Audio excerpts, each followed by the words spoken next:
Alex était un garçon calme de 17 ans, avec un esprit brillant. Il étudie au lycée Louis-le-Grand, l'une des écoles les plus prestigieuses de Paris, un lieu où le prestige académique se mêle au pouvoir caché soutenu par les familles les plus influentes de la ville. Ayant grandi dans un milieu humble, il savait qu'il devrait se battre pour être vu parmi ceux qui, contrairement à lui, étaient déjà habitués à être le centre de l'attention. Il ne se souciait pas beaucoup de la célébrité ou de la brillance, mais il voulait se prouver que son talent pouvait être reconnu, sans avoir à correspondre aux normes d'une élite qui le rejetait. Mais ce qu'il n'imaginait pas, c'est que sa trajectoire académique, pleine de promesses et d'espoir, serait interrompue par le mépris et la violence déguisée en plaisanterie qu'il subissait quotidiennement. Ce qui a commencé comme des rires et des blagues subtiles de la part de ses pairs riches, a rapidement évolué vers quelque chose de plus cruel. Dans la cour de l'école, pendant la récréation, Alex s'est retrouvé entouré d'un groupe d'étudiants dont les familles étaient parmi les plus puissantes de Paris. Parmi eux se trouvait Damien, un jeune homme arrogant, au sourire supérieur, fils d'un homme d'affaires ayant des liens directs avec les milieux politiques. Non seulement il ridiculisait Alex, mais il savait aussi manipuler les situations à son détriment. C'était une routine quotidienne, ses documents étaient sabotés, ses réponses aux examens étaient systématiquement marquées d'erreurs qu'il n'avait pas commises. Et finalement, le harcèlement physique a commencé. Personne ne semblait s'en soucier jusqu'à ce que l'incident final se produise. Une agression au milieu de la cour de récréation où, après une série de railleries, Alex a été poussé de force contre le mur de l'école. Il était abasourdi, non seulement par l'impact physique, mais aussi par l'humiliation subie devant tout le monde. Le jour de l'agression a été le tournant pour Alex. Le visage meurtri et les yeux larmoyants n'étaient pas ce qui le dérangeait le plus. Ce qui le déchirait intérieurement, c'était le mépris qu'il ressentait de la part de tous ceux qui l'entouraient. Le regard vide de ses professeurs qui n'intervenaient jamais. Et l'indifférence de ses camarades de classe qui le dépassaient le faisait se sentir encore plus isolé. Il a toujours cru que l'école serait un refuge, un endroit où il pourrait grandir et atteindre ses objectifs. Mais la réalité était bien différente. L'élite du lycée Louis-le-Grand ne le considérait pas comme un égal. Il n'était qu'une pièce déplacée, un pion dont personne ne voulait dans le jeu. Cette nuit-là, dans sa chambre sombre, avec les cicatrices de l'humiliation encore fraîches, Alex prit une décision. Vous ne vous cacherez plus et n'attendrez plus que quelque chose change. Il avait besoin d'aide, d'une force plus grande pour affronter ceux qui l'opprimaient. C'est alors que, pour la première fois, il appela son père, l'ancien détective de la police française, travaillant désormais comme consultant en sécurité privée, a toujours été une présence lointaine dans la vie d'Alex, mais le lien avec lui n'a jamais vraiment été perdu. L'homme, qui était autrefois responsable du démantèlement de réseaux criminels complexes, avec son sens aigu du détail et son instinct pour découvrir la vérité, avait quelque chose dont Alex avait besoin, le pouvoir d'agir, de lutter contre ceux qui ont manipulé les règles en leur faveur. Quand son père répondit, Alex ne dit rien pendant quelques secondes. Il ne ressentait que le poids du téléphone dans sa main et l'idée que demander de l'aide n'était pas un signe de faiblesse, mais une nécessité vitale. « Père, j'ai besoin de toi. Ils me détruisent ici », furent les mots qui sortirent enfin. La réponse fut silencieuse mais ferme. « Je m'en occupe, mon fils. Bientôt, tu verras. » Le lendemain, quelque chose semblait différent.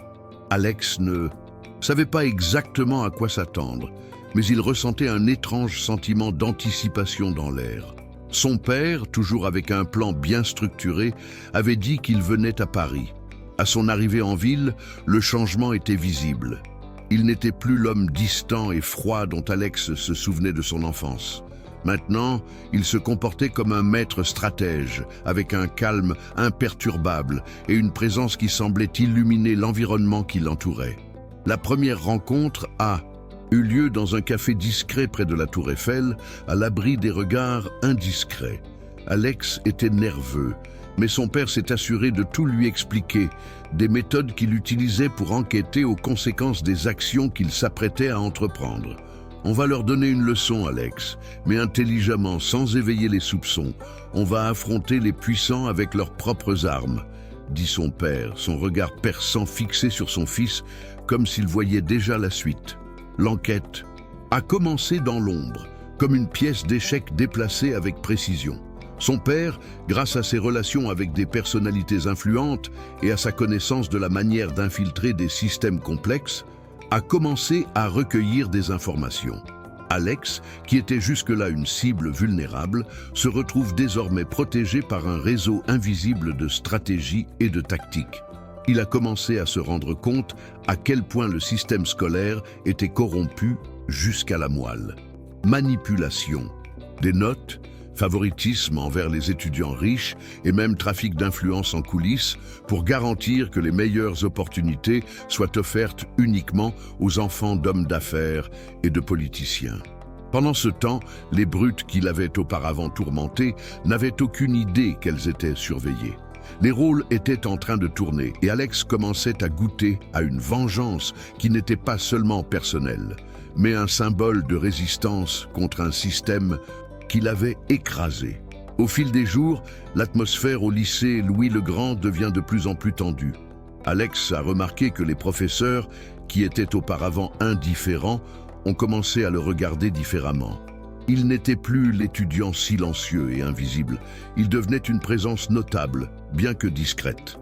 Pendant ce temps, son père travaillait sans relâche, utilisant ses relations dans le monde de la sécurité et de l'enquête pour recueillir des preuves qui révéleraient les méfaits au sein de l'école. Un matin, Alex a reçu un SMS de son père avec un simple avertissement « Ils sont sur le point de faire une grosse erreur ». Et c'est à ce moment-là que les choses ont commencé à se produire à une vitesse vertigineuse. Le groupe d'étudiants riches, mené par Damien, a décidé de défier une fois de plus Alex, sachant qu'il était dans une situation vulnérable. Mais ils ne savaient pas que ce qui semblait être une simple provocation dans un couloir était sur le point de les mettre tous dans une position dans laquelle même leur puissant nom de famille ne pourrait pas les aider. Le lendemain, Alex est arrivé à l'école en ressentant quelque chose de différent. Il n'y avait plus de peur dans ses pas, mais une confiance tranquille qui s'emparait de lui complètement. Lorsqu'il entra dans la cour, Damien était là, un sourire suffisant sur le visage, entouré de ses amis, attendant une autre occasion de l'humilier. Mais Alex n'a pas reculé. Il gardait les yeux fixés, avec un calme qui semblait venir d'un endroit bien au-delà de son âge. À ce moment-là, ce que le groupe d'intimidateurs ne réalisait pas, c'est que les mêmes secrets qui étaient utilisés contre lui étaient sur le point d'être utilisés contre eux. Quand Damien s'approcha, prêt à une nouvelle provocation, Alex resta sur ses positions et, au lieu de réagir avec colère, dit calmement « Savais-tu que tu étais surveillé? Ta vie entière, tout ce que tu fais, va être révélé au grand jour. » Le silence dans la cour était assourdissant. Alex n'était finalement plus la cible, c'était le prédateur. La réaction de Damien fut instantanée, mais rien de ce à quoi Alex s'attendait. Au lieu de se mettre en colère, le jeune homme le regarda avec un sourire encore plus arrogant. « Tu penses avoir un certain pouvoir, n'est-ce pas ?» Damien dit, la voix pleine de dédain. Mais ce qu'il ne savait pas, c'est qu'à ce moment précis, des preuves contre lui étaient rassemblées. Le travail méticuleux du père d'Alex était sur le point de porter ses fruits. Les enquêtes sur les contrats truqués, les faux billets et les faveurs politiques ont été documentées avec précision. L'école, qui avait toujours eu une façade de sérieux et d'excellence, était sur le point d'être exposée comme un réseau de corruption où les plus puissants pouvaient faire ce qu'ils voulaient.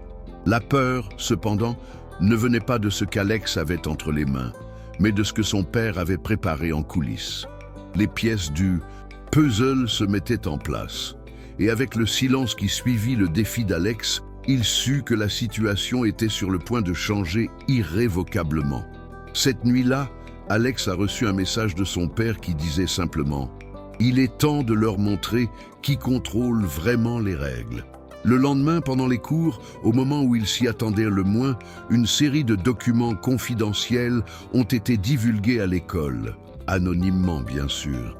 Des preuves de manipulation des notes, de contacts avec des trafics d'influence, et même de l'implication de certains enseignants dans des échanges de faveurs sont apparus sur l'écran de l'ordinateur du directeur.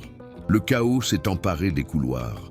Le lycée Louis-le-Grand, cet établissement qui s'était toujours enorgueilli de son image immaculée, était en train d'être démantelé de l'intérieur.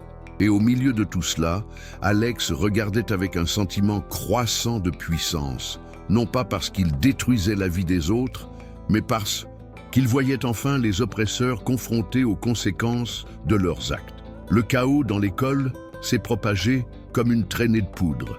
Les parents ont commencé à être appelés, l'administration a essayé désespérément de minimiser les dégâts, et le nom d'Alex, qui n'avait auparavant été murmuré dans les couloirs que sur un ton moqueur, était maintenant discuté haut et fort.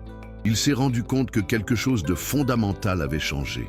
La peur et la honte n'étaient plus avec lui, mais avec ceux qui l'avaient toujours intimidé. Damien et ses amis, qui semblaient jusque-là invulnérables, étaient visiblement ébranlés. Le groupe s'est dispersé, leurs visages autrefois arrogants étant désormais assombris par l'inquiétude que leurs actions finissent par les rattraper. Alex ne s'est jamais senti aussi distant et, en même temps, aussi proche de ce qu'il a toujours voulu. Il n'était plus contrôlé. Il était devenu le maître de son destin. Et sa présence, jusque-là ignorée, faisait désormais se demander aux autres ce qu'ils savaient d'autre et ce qu'ils pouvaient faire de plus. Quand Alex rencontra son père plus tard, dans le même café près de la tour Eiffel où tout avait commencé, le vieux détective le regarda avec une expression mêlant fierté et approbation. « Tu as fait ce que je t'ai appris », dit son père, sa voix grave et pleine de sens. La véritable force ne réside pas dans la riposte. Elle réside dans l'utilisation du pouvoir de l'information et de la stratégie pour renverser la situation. À ce moment-là, Alex savait que tout ce qu'il avait affronté, toute la douleur et l'humiliation, n'étaient que des étapes nécessaires pour qu'il puisse réaliser quelque chose de bien plus grand que ce qu'il avait jamais imaginé.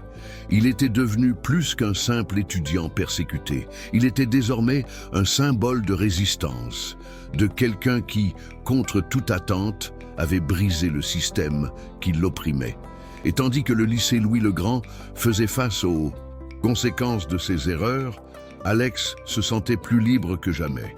Conscient que parfois, la dernière défense d'un homme n'est pas la force brute, mais la sagesse et le courage d'utiliser ce qu'il a pour se battre intelligemment. Le temps passe et l'agitation au sein du lycée Louis-le-Grand commence à se calmer. Cependant, les cicatrices de tout ce qu'Alex avait traversé ne s'estompaient pas facilement.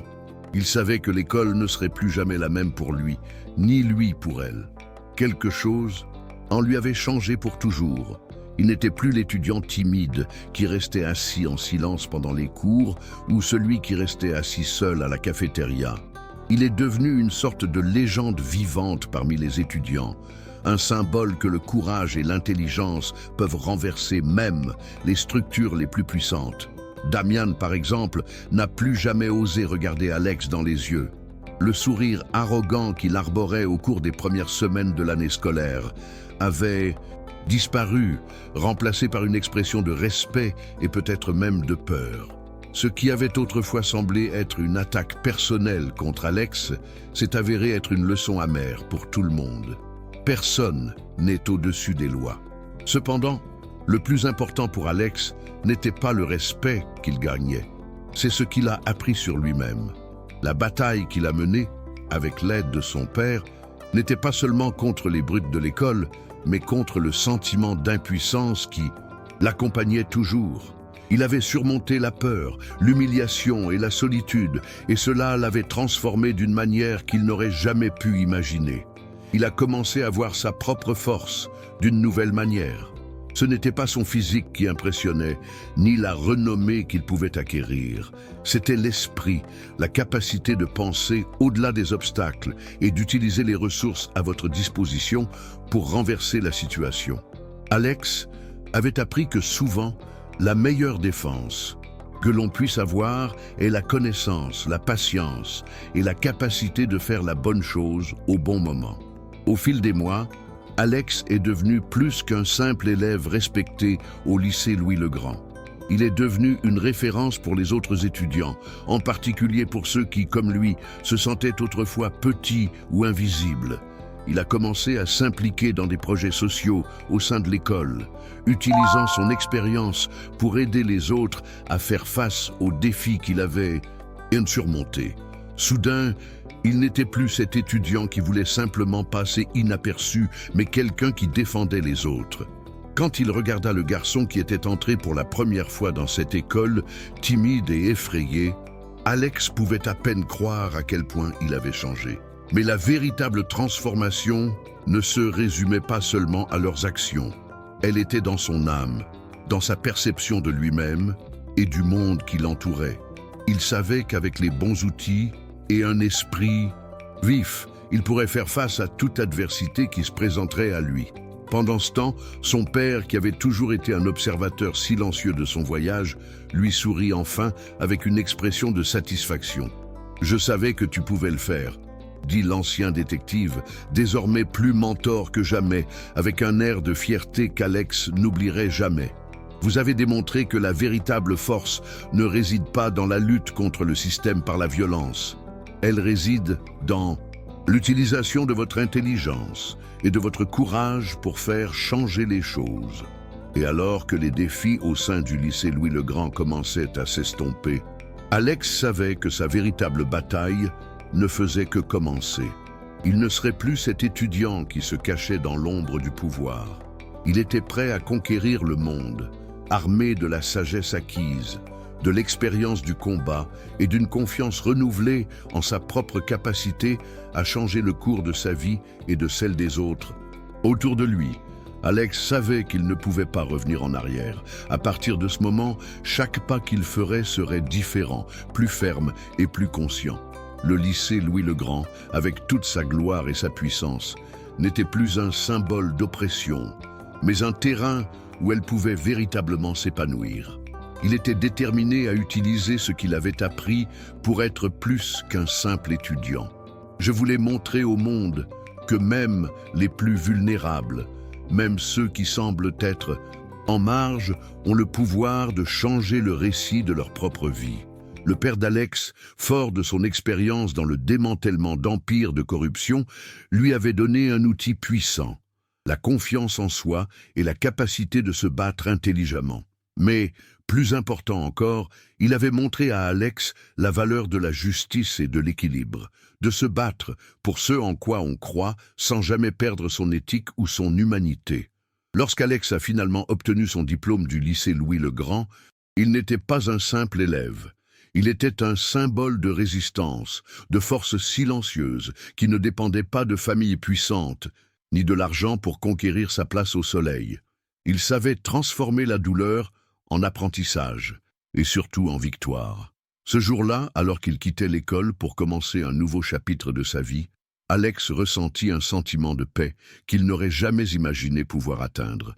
Il savait que tant qu'il avait l'esprit vif et le cœur au bon endroit, rien ne pouvait l'empêcher de réaliser ses rêves.